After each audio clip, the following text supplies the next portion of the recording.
All right, welcome back to Top Garage. So my son's here. He's got some parts for his motor. Actually, he got a different intake.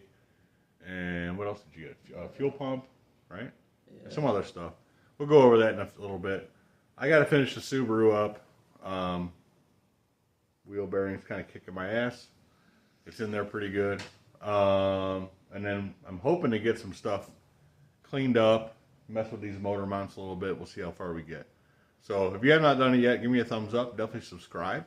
And we'll be back in just a minute. And we'll see what we get done. So we'll be right back. Hold on, guys. All right, guys. So unfortunately, the Subaru wheel bearing took a lot longer than I thought it was going to take. We fought with that thing for what, 3 hours probably? Longer than It was a while. It was really in there, and it was original too, and it's a 2014, so it was a pain in the butt.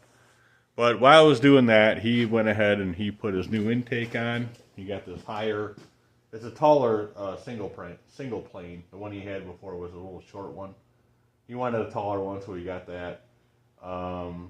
He had to trim his valve covers, right, to make it to get around this weird intake shape here. What else did you do? You did something else. Oh, the fuel pump down here. I don't know if you guys could see that in the video or not. Let me check. Oh yeah, you can see it. So he didn't have a fuel pump or nothing on there, so we got all the new parts for that. You got a new intake or feed tube for this intake for the carburetor. And there was something else you did too, right? The throttle return bracket deal. So he bought this. Where'd you get this, on eBay? Yeah. This is pretty slick. It's got everything you could possibly want for a return spring and throttle stuff. So it's got the whole throttle return spring area, which is all adjustable. This is the throttle cable where it goes in, which has a square hole. And it's all adjustable as well, so you can adjust your tension and adjust your play and whatever. And then, I mean, you can see it's got plenty of return on the springs, nice and strong. And this just bolted down to the two, like all the other ones, just bolt down to the two carburetor mounting studs. So that worked out really good, and it actually matches the motor perfectly. So. And there's the other throttle bracket too. Oh yeah, you got different throttle bracket that you can put here in case he wants to go with a different style cable or whatever. Yeah. There's other pieces you could put here for whatever you're using for a throttle. So that actually worked out really good. For what, 15, 16 bucks? Yeah, this is 16 bucks on what, eBay? Mm-hmm. Yeah, worked out well. So I'm trying to talk him out of this carburetor and trying to trade him mine, but we'll see how that happens. We'll see what happens with that. My motor, well, basically what happened with mine is I had all the wrong hardware and all the aggravation because I got that motor mount kit, which you guys saw. Grabbed those two ones I went ahead and started putting the poly bushings in everything for the part that goes on the truck. Just the one. They're both they're two different ones. I did the same thing. So I went ahead and I put the bushings in. I put the little metal sleeves in there and everything. And the motor side where the brackets mount, they gave me 3/8 bolts, which this thing has 7/16 bolts, which I don't have. And so I don't have anything to bolt the brackets to the motor.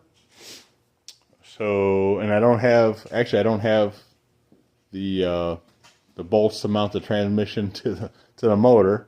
I have the flywheel, the flex plate bolts, but I don't have anything to mount the transmission to the motor. So that I got to get that. I thought I had all that stuff, but apparently I don't have the right stuff. And then also, I don't have the. There was something else I needed too. Whatever, I forget what it was. There was something else I needed. I don't remember. I got to get that too. So I don't have any of the hardware to put this thing on the transmission. I did get the transmission out from. So this transmission was back. It was on this cart right here, stored on the other side of the wall, over there where the Studebaker is. You guys seen that thing over there? I had it on the other side of the wall, just stored over there. And I was going to clean that up today. That was part of the plan for today, was to clean that up, get it all cleaned up, and get it ready to mount. But by the time I got done with the Subaru and dicking around with everything else, I kind of lost interest and kind of got tired of working on it. So that'll be this week. I'm going to get this cleaned up. I got to also clean up this spacer plate. Fords have a spacer plate that go between the transmission and the motor. This actually goes the other way, but you got to clean this up. Flex plate, I got to get the bolts. I think I had the bolts, but I got to get some star washers. That goes on the motor, so I can mount it to that. And then we'll get this thing cleaned up. I'm just going to use super clean. Cleaned up as I can, I guess. I'm not super worried about it, but I like to get it somewhat cleaned up.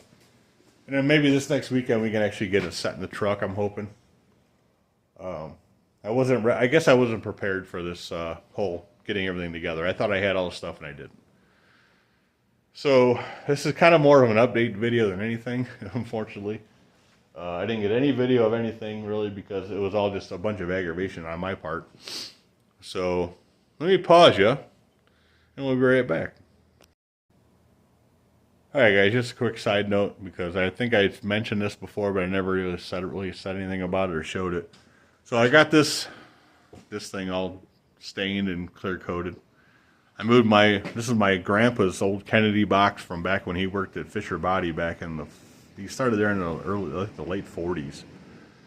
And he told me the story about this toolbox. So this is a Kennedy toolbox and it's a machinist box. So he bought this thing back when he started working at the Fisher Body plant, and it looks, a lot of people, you've seen these before, and they're usually like a dark brown crinkle type finish. But if you look in the lid, it's all green. I think it's actually green, like in the drawers and stuff. Yeah, right in here, it's all green. And if you look at this thing here, it says 1985 or 1935. I don't know if that's the date or the price. He said he bought it used back in the day. So this thing is probably from the 30s or something like that. I don't even know. But he gave it to me back, I don't know, he gave it to me back about 15 years ago before he passed away. So I had it sitting over there. It wasn't getting used. So I figured since I got this whole setup with this lathe and everything right here, and I have some machinist tools, I'll go ahead and get it set up over here. This thing is all dialed in now. I finally got it all working good. I've been playing around with it. I have done a little bit of turning on just some piece of scrap 5/8, just playing around. It actually works really well. You just can't go too much at a time. You can't really hog into anything. You got to go kind of gingerly because I guess it's not really designed to do like hard, not hard steel, but like actual steel. It's more designed to do like softer stuff, but it will do steel. You just can't really go crazy with your amount you take off each time you do a pass. So I've been playing with it. It seems to be working pretty well. So but I did end up getting a different tailstock, an adjustable one. And also I picked up this half-inch drill chuck that can actually go right in here. It's I haven't opened it yet actually. It's an M1 Morse taper. It'll go, you take this piece out of here, you have to actually remove it from this tailstock. And this will go right in there, and actually you can use it to drill holes and do other stuff there. So I picked that up. It wasn't that much money. This I got used off eBay. And actually this came off eBay too. I was able to find this with the chuck key and everything for, I think it was like 49 bucks. So the table came out great. It's working good. Yeah, I thought it was kind of neat. I figured I'd show you guys that real quick. Seems to be working pretty well. And so yeah, so quick update on that. And hold on guys. I'm going to wrap this up. I know it's going to be a short video and there's no action going on, but we'll, I think there'll be definitely some action this week. So hold on guys, we'll wrap this up and we'll be right back. Alright guys, so sorry about there's not nothing going on in this video really. It was kind of one of those days where I had a lot to do on that. I had the wheel bearing, and then once we got that done, we had to rotate tires. I had a leak in one of the tires. It was leaking and I couldn't figure out where it was, so we finally found that. And actually, super clean. Not only is it good for cleaning parts that are greasy and nasty, but also is great for finding leaks in tires, we found out, because we used that to find the leak.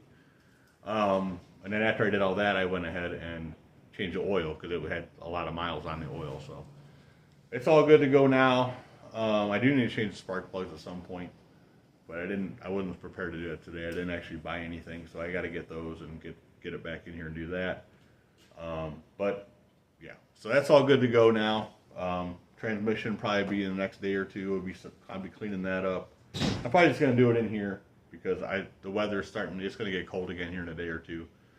and I ain't gonna have no help during the week to get it loaded. So I'll probably just clean it up here. I'll get it mated to the motor. I got to get the other thing I got to get for that motor. I totally forgot is that one of the dowel pins for the transmission is missing. So I have to get one of those, and I have to get, like I said, the bolts to mount it and everything else.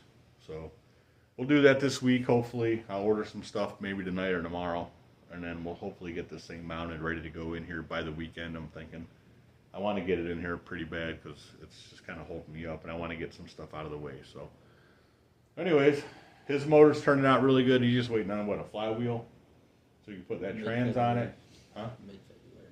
Yeah, his flywheel's supposed to be done sometime February, I guess. And I think you have pretty much everything else, right? Small stuff. Just a couple small things to get the transmission mounted on there. And then when he's ready, I mean, as long as I ain't got nothing else going on with any daily stuff, we could probably get that Pontiac in here and start taking that motor and stuff out and get that out of the way so he can drop that motor in. And then I need to get that Ford F100 here. I need to get that thing operational somewhat by spring because I want to be able to move it in and out because I'm getting that Model A two-door sedan in the springtime. So this thing has to be running and driving under its own power at least. It doesn't have to be totally functional, but it does have to be able to move on its own so I can get in and out of here as we need to work on it. So I think it'll be a lot closer than what it is now by springtime, I'm thinking.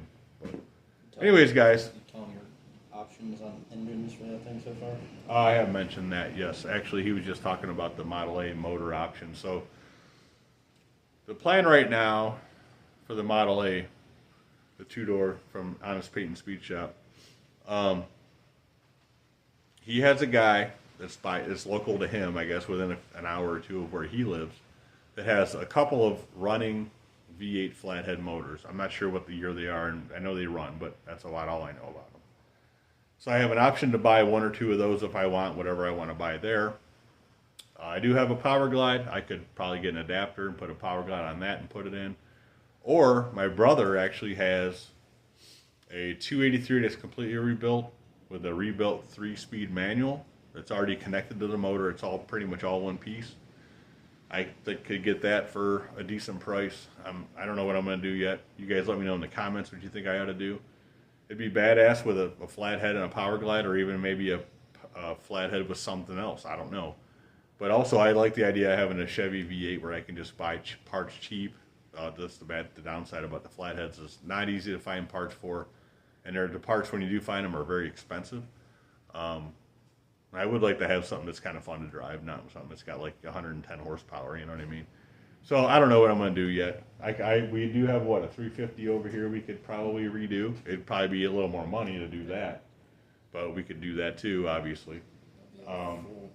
Yeah, that'd be a whole thing. It would take a lot longer to do. Go to the machine shop. Yeah, it needs a lot of work, boring and everything else.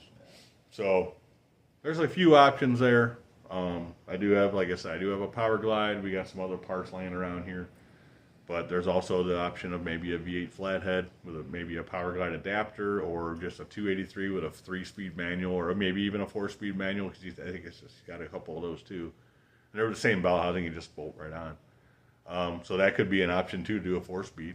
It'd be a little more money, but whatever. But yeah, I mean, the options are there. I'm sure what I'm going to do yet, and I have time. I'm not getting the car till springtime, and I'd like to start working on it as soon as I bring it home. We'll see where we're at with this truck. But you guys get in the comments if you want. If you have an opinion, what I should do, let me know. Definitely give me a thumbs up. Comment if you don't want it, even if you don't want to just say hi or whatever, comment. I always answer all the comments. And also, like I said, give me a thumbs up and subscribe if you want. So we'll be back this week with more videos on doing some more stuff here. But unfortunately, I ran out of time today doing some other stuff that probably nobody wants to see me do. If you want to see me swearing and throwing tools and yelling, it would have been a perfect video. But I don't want to make videos like that, so I didn't. So we'll see you guys on the next one. Like I said, comment below and subscribe and give me a thumbs up. We'll see you on the next video. Have a good one, guys.